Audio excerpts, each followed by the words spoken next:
Okay, another first for Friday for you here. Starting off with the Treasures of Weatherby.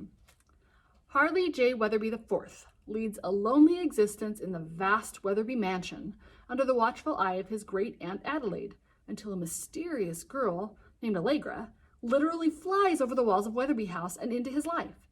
Allegra's intense curiosity about Weatherby House forces Harley to think about things he's always ignored, including the long-lost treasure of the first Harley, which someone is trying to steal. So, fantasy lovers, here's a book for you. This one I couldn't find a Lexile level for, but it's suggested for grades 5 and up, or 4 and up, sorry. Grades 4 and up. Treasures of Weatherby. For everyone who listens to whispers. I liked that. I'm not going to read the foreword. I'm going to start right on chapter 1. On a warm summer morning in the not-so-distant past, a 12-year-old boy woke up in a large octagonal room at the top of a tower, and for a startled moment wondered where he was. Dazzled by the bright sunshine that slanted in through the surrounding circle of windows, he sat up quickly, blinking his eyes and shaking his head. But then, of course, he remembered. He remembered that he, Harley J. Weatherby IV, was in his own bed in a room that he had only recently claimed as his own private territory. His choice of the once famous Weatherby Eyrie was part of a longer decision to stop letting other people tell him exactly what he was going to do with his life and how and where he was going to do it. Having come to that conclusion, he had inspected and decided against a number of large, impressive bedrooms on the second floor of Weatherby House, grand suites that included dressing rooms and large, hopelessly old-fashioned bathrooms. He'd even explored the most abandoned East Wing, where some early Weatherbys had once conducted various family businesses. But he had found the impersonal offices and dark and dismal conference rooms not particularly inviting. In making his final choice, he'd rejected not only some interesting possibilities, but, more importantly, the advice of certain members of the Weatherby family. His great Aunt Adelaide, in particular, who had insisted that the tower room, or the Eyrie, as it had been called when she was a girl, was too isolated and the climb would be far too much for Harley so soon after his surgery. It was the mention of the surgery that did it, that set his decision in stone, so to speak. Moving to the tower had been only one of several possibilities until then, but when Aunt Adelaide brought up that stupid, useless operation, it reminded Harley that he had finished letting other people influence his most important decisions. From now on, he would decide where he wanted to live, as well as how, and this time nothing any of them could say would make any difference. All right, he had more or less agreed to allow the doctors to do that one last experiment on his heart, but only because they, his father, Aunt Adelaide, and any number of doctors, had promised that this one last surgery really would make him start to grow. But, as usual, it was a lie. All those aches and pains and long, boring hours in bed for now, 4 months later, he, the last direct descendant of the builder of the famous Weatherby Mansion, was still, at the age of 12, about the size of your average 6-year-old. Sitting up in bed, Harley shrugged, unclenched his teeth, and reminded himself that he didn't care. Not any longer. Not since he'd come to the conclusion that physical size didn't have anything to do with winning or losing, and that someday he, Harley IV, was going to be just as strong and powerful as his famous ancestor, just as powerful as that first Harley J. Weatherby, who, more than 100 years ago, had made a huge amount of money and then decided to settle down in the small town of Riverbend and build a castle. Which is exactly what he did. He built and built and went on building. And even now, when most of the Weatherbys were either dead or old and unimportant, that first Harley's enormous castle was still there. Perhaps a little dilapidated and old-fashioned in some places, but in many ways as grand and impressive as ever. So that's the first 4 of the Treasures of Weatherby. Flying Girl sounds kind of fun. The next one I do with a little bit of hesitation because I don't like books that have a lot of pictures, but this one doesn't have a ton of pictures. Snarf Attack. Snarf Attack, Underfoodle, and the Secret Life of the Riot Brothers Tell All. So, you know, these graphics may make you laugh. It looks like it is a comedy that a lot of elementary kids will enjoy. Chapter 1, Eat Your Green Beans. I, Wilbert Riot, was playing Snarf Attack when I discovered the secret of life. What is the secret of life, you ask? Good question. I'll tell you in a minute. But first, let me tell you about Snarf Attack. This is just one of the many games I've invented. I am very good at inventing games. Someday, I plan to write a book about all my games. When I do, you should buy it, because then you'll be able to play them, and I'll make a lot of money. I especially like inventing games for the dinner table, because it is boring to sit and do nothing but eat. Snarf Attack is a perfect dinner table. Here's how you play. Before dinner starts, agree to play Snarf Attack with an opponent, such as your brother. Do not tell any grown-ups. During dinner, try to get your opponent to laugh while he is drinking his milk. In fact, you want him to laugh so hard that milk actually comes out his nose. This is called snarfing. Meanwhile, your opponent will be trying to make you snarf, so you keep your eyes open, your mouth shut, and your nostrils on alert. Just last night, my brother Orville and I were playing Snarf Attack. During the first few minutes, we didn't look at each other. We didn't touch our milk. We just ate our macaroni and stared at our mom like she was the most interesting thing in the world. But I had a plan. Out of the corner of my eye, I was watching to see when Orville would drop his guard. There's chocolate cake for dessert tonight, Mom announced. Sweet, Orville said and reached for his milk. Can I have 2 pieces? This was my chance. I pretended to blow my nose, but really I stuck a green bean in my right nostril. Orville, I said in an ordinary voice, please pass the salt. Orville took a big gulp of his milk and passed me the salt shaker. I grinned like a mutant Mr. Potato Head. Orville saw that green bean hanging off my face and gurgled. A little milk dribbled down his chin, but he didn't laugh. Before Mom could see, I closed my left nostril and blew.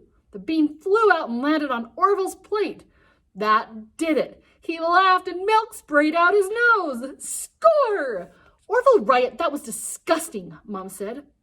Truly disgusting, I agreed. You should be ashamed of yourself, Orville. Now eat your green beans. They're good for you. My mom looked at me suspiciously. Since when are you a fan of vegetables? I held up a bean and smiled. Green beans are my friends. Orville snorted and kicked me under the table. He was giving me his famous I'm gonna get you look. For a 3rd grader, he is very good at making faces. He reminded me of the way the 3rd pig must have looked when he was putting the kettle full of boiling water under the chimney for the wolf. He was determined to make me snarf all over the table. I needed a plan. I looked at my milk with despair. A full glass to go. Then a brilliant idea came to me. I thought if I thought of something sad and drank up all my milk in one gulp, I wouldn't have anything to snarf. It would be over. What was sad? I stared at my plate. I imagined what it would be like to be a poor little string bean. What a miserable life. To lie on a plate in a puddle of butter, only to end up chomped between giant teeth. Oh, cruel fate! How could it get any worse?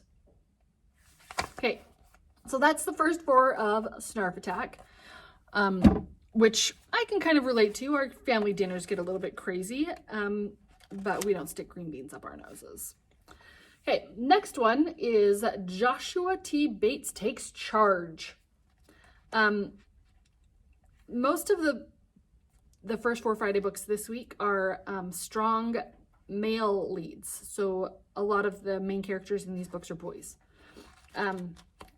So this one, welcome to Nerdville. Joshua T. Bates is no stranger to bullies. After he flunked the 3rd grade, Joshua became Big Tommy Wilhelm's prime target. But it's 5th grade now. And Tommy and his gang, the Nerds Out, have a new victim, Sean O'Malley, the dorky kid with the Mickey Mouse lunchbox. He's little, he's wimpy, and, to Joshua's relief, he's taking up all of the gang's time. The trouble is, Sean thinks Joshua is his new best friend. Now, Joshua has a tough decision to make. Should he stick up for the geek and risk his own neck? Let's see. Chapter 1. Joshua T. Bates was just beginning to recover from the worst year of his life.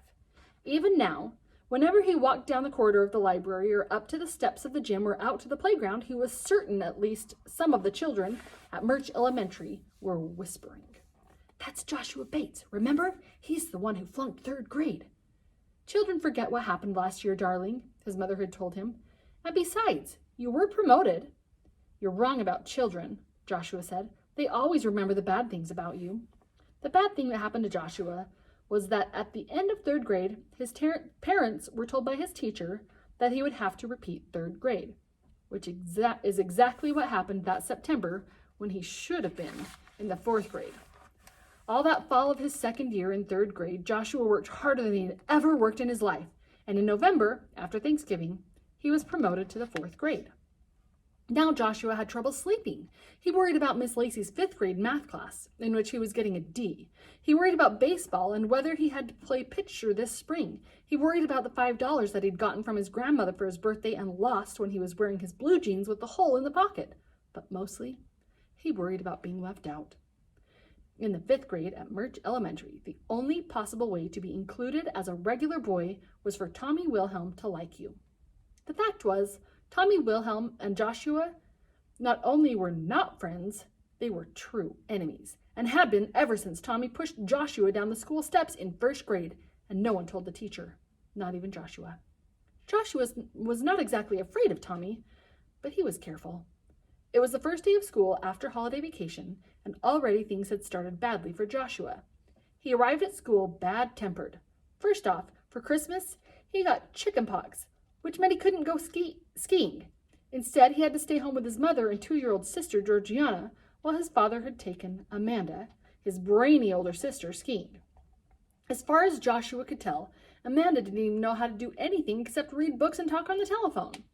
And this morning, Georgiana spilled her applesauce on the new ski sweater Joshua had gotten for Christmas, but hadn't yet been able to wear because he couldn't go skiing and had to spend most of his time in bed or on the couch watching TV. And as a result of having to wash off the applesauce, he arrived at school late. Running up the steps of Murch Elementary and right in front of Tommy Wilhelm and Billy Nickel, he fell, ripping one knee of his blue jeans and cutting his shin so that blood trickled down his leg. "Smooth move, princess," Billy said. He and Tommy laughed. "Yeah, Josh," Tommy chipped in. "You okay? Do you need a nurse?" "Maybe he needs his mommy," Billy said. "Yeah," Tommy agreed. "Joshua needs his mommy. Joshua needs his mommy," Tommy and Billy chanted. They burst out laughing. Billy walked up to Joshua. "What happened to your face, Joshua?" Billy asked. "You got zits like my sister and you're only 11. "Chickenpox, lame brain," Joshua said. "Ever hear of chickenpox?" Okay, so that is Joshua T. Bates Takes Charge. And the last one is Charlie Bone and the Beast. Something strange is happening at Blorge Academy. Asa, one of the new endowed students who changes into a beast at dusk, has suddenly gone missing, and a new endowed student named Dagbert Endless has enrolled. When Dagbert is seen hanging around with Manfred Bloor, Charlie is sure the pair is up to something wicked.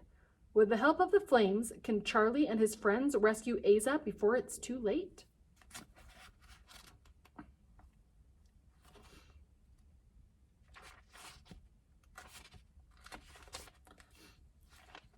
Okay, so this isn't titled or isn't labeled by chapter 1, chapter 2. Each chapter has a kind of a title. So this one is Not Quite Humans.